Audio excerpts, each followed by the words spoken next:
very, very special program that we have done for the last couple of years, thanks to a very special resident, Michael Kesler.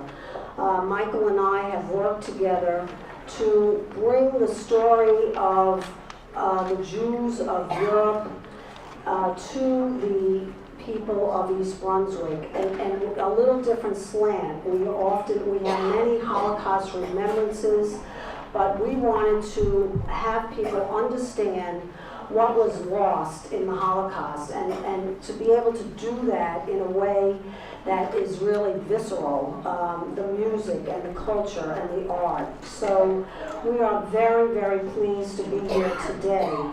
And I think that in speaking with Michael Kesler a few years ago, it was underscored that it's impossible to mourn if you don't know what you lost. So I want to start off with just a reflection that everyone in this room was affected by the loss of Polish Jewry, and everyone in this room has Polish Jewish roots. If not you and your parents, your grandparents, or great-grandparents, then the tradition of Judaism that we live, whether you've never stepped in Poland and your family never came from Poland, whether you're even Sephardic and never even knew of Poland before this century, you are a product of Polish Jewry. Such is the impact that Poland had on the Jewish world. Jewish law, Jewish lore, Jewish customs, Jewish art, and Jewish music were forever changed by our experience in Poland. I'm not sure if you're aware of this, but around 80% of American Jews derive from Poland and the rest of Eastern Europe.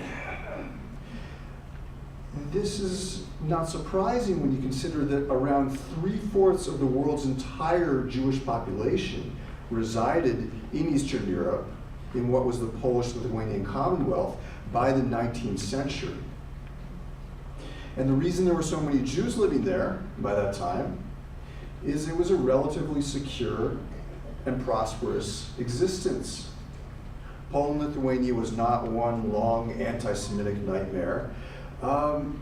It really was a situation of relative prosperity, stability, and this developed largely because of a system of Jewish-Christian economic-based coexistence. Indeed, the Jews of Poland were exposed to a great diversity of musical expression from which they borrowed and which they adapted and on which they put their own stamp. The 18th century rise of Hasidism provided a rich source of spiritual music very closely aligned with the worship of God in whatever form they perceived God. The Haskalah, or the Enlightenment, became a springboard for secular and folk music in the 19th and early 20th centuries.